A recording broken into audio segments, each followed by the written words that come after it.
Hi witches, welcome to the channel. Today we're talking about cemeteries. I did a video recently about what it's like to live on a cemetery, so check that video out if you haven't seen it already. But today I just thought we'd have a general chit chat about visiting cemeteries, and in particular Victorian cemeteries, and what you can learn and what you can gain from visiting them.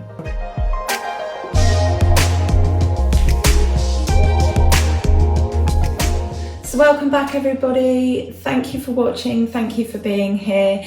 If you don't know who I am, I'm Wren. I'm known as the Cemetery Witch because I live on a cemetery in the heart of England.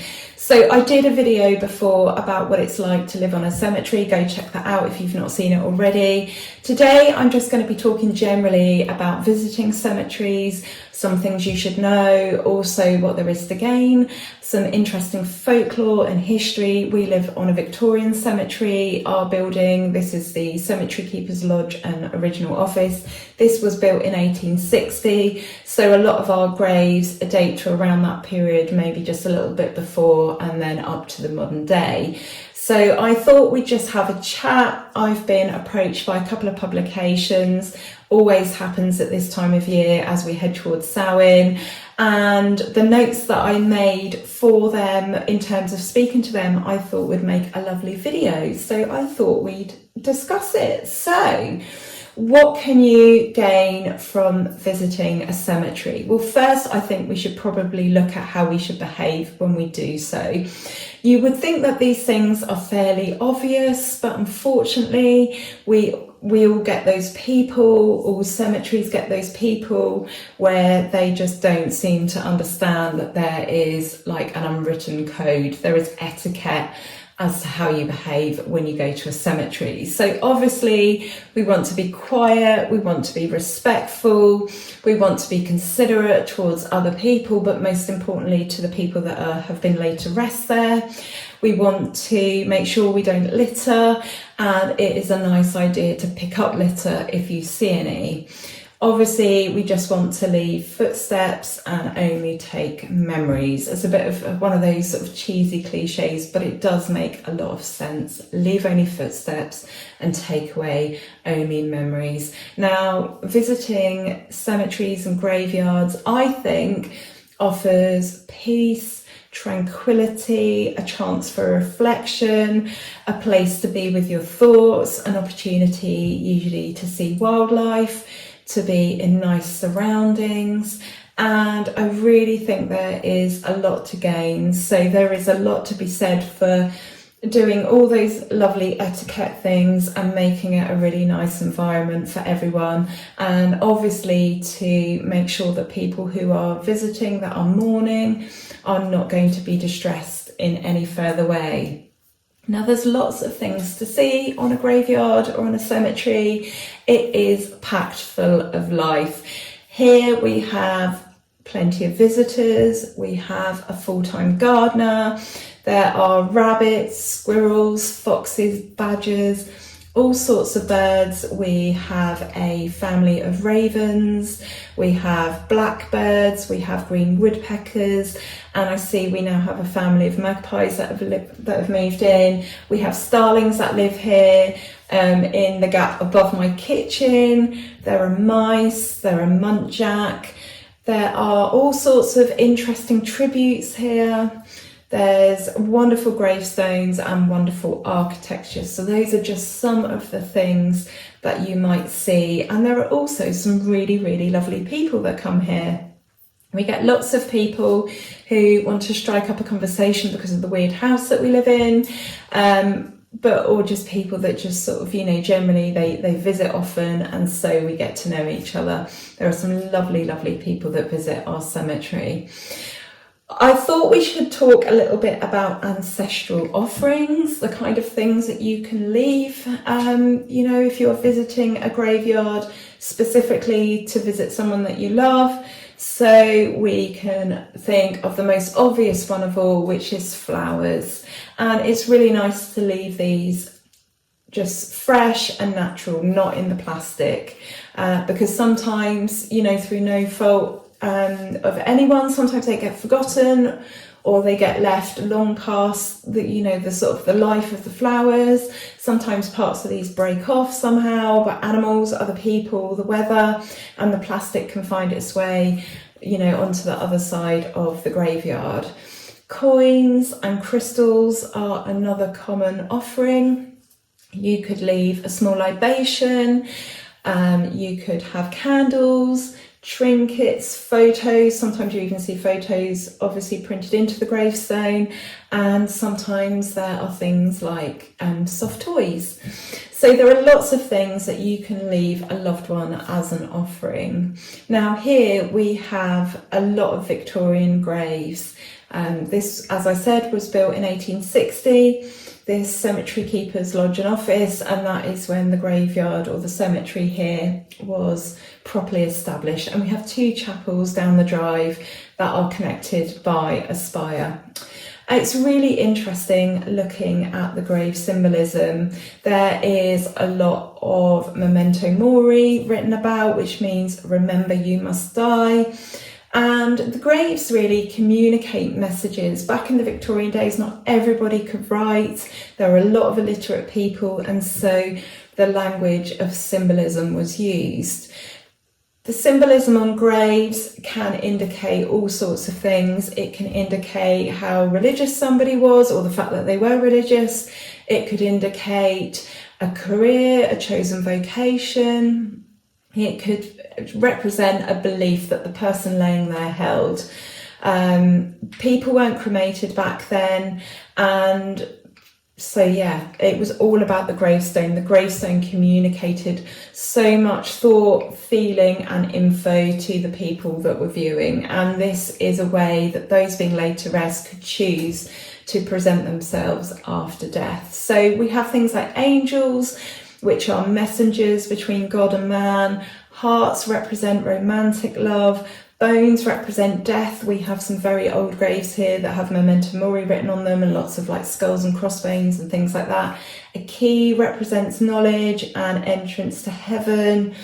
Phoenix generally represents resurrection, and an oak leaf represents what you might imagine it to, strength, stability, endurance. And they also had the language of flowers, the Victorians. So they use this both in life and death. So if you sent a bouquet of flowers to someone, you could convey a message discreetly and without being sort of over the top in your behaviour. You would express something in flowers. And this language of flowers is called Floriography. So flowers are also used in terms of death as well. So forget-me-not is the one that springs to mind immediately. And the name, it just does exactly what it says on the tin, forget-me-not. And we actually have some graves here that are planted with forget-me-nots, and they're very, very old graves as well. So you can no longer see the markings on them, but at some point someone has planted forget-me-nots just over the top of them, and they have been flowering for all the time that I've been here, possibly since way back when, who knows, I would love to know. Dark red roses signified mourning, lily of the valley signified purity, daisies meant true love, and larkspur indicated a strong bond of love. So you would see designs, or you can see designs of flowers on headstones. That might be something that someone chose to have instead of some of those other symbols that I explained earlier. The Victorian time was really, really interesting. Obviously, mortality rates were really high, life was difficult. Children generally didn't make it past the age of 5, and adults didn't tend to live beyond the age of 50. So elaborate funerals were prized because they were really, really important. The Victorians, they weren't squeamish about death because they were surrounded by it all the time. They planned for death, but apparently they didn't focus on it. Some of this was these planned elaborate funerals and all the customs that sort of grew up around the Victorian times. Some of this was influenced by Queen Victoria. She was in mourning for 40 years. We know that she influenced other things as well. So Victoria and Albert had a Christmas tree, a Yule tree, which was very common in Northern Europe, and that is how the fashion of a Christmas tree was brought to the UK, and so that goes for other things as well. So some of the Victorian customs, there would be a mourning period, and the period would differ depending on who you were in relation to the person who passed over. So if you were a widow, for example, you would mourn for 2 years, but if you were the cousin of someone, you might only mourn for a couple of weeks. We wore mourning clothes back then. We had a specific outfit or specific clothes that we would wear for this fixed period of time.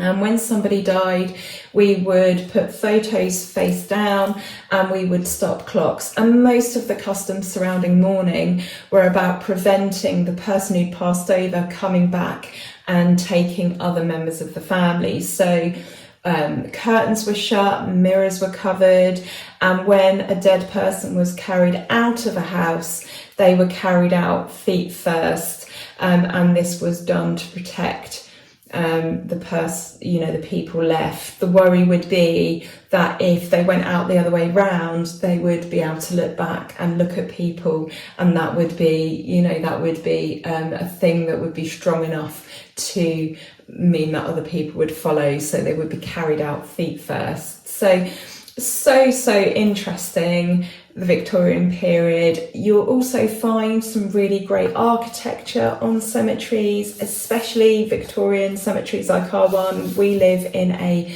Gothic architecture building. We've got faces and heads, and when you wander down to the chapels, there are gargoyles and hunky punks and things like that. There's a lot of Greek revival buildings as well. I'm thinking of places like, I don't know for sure if they've got any at Highgate Cemetery, but that was very popular in the 1800s, is to have like Gothic architecture or Greek revival. Highgate Cemetery is 1839 and we're 1860 here.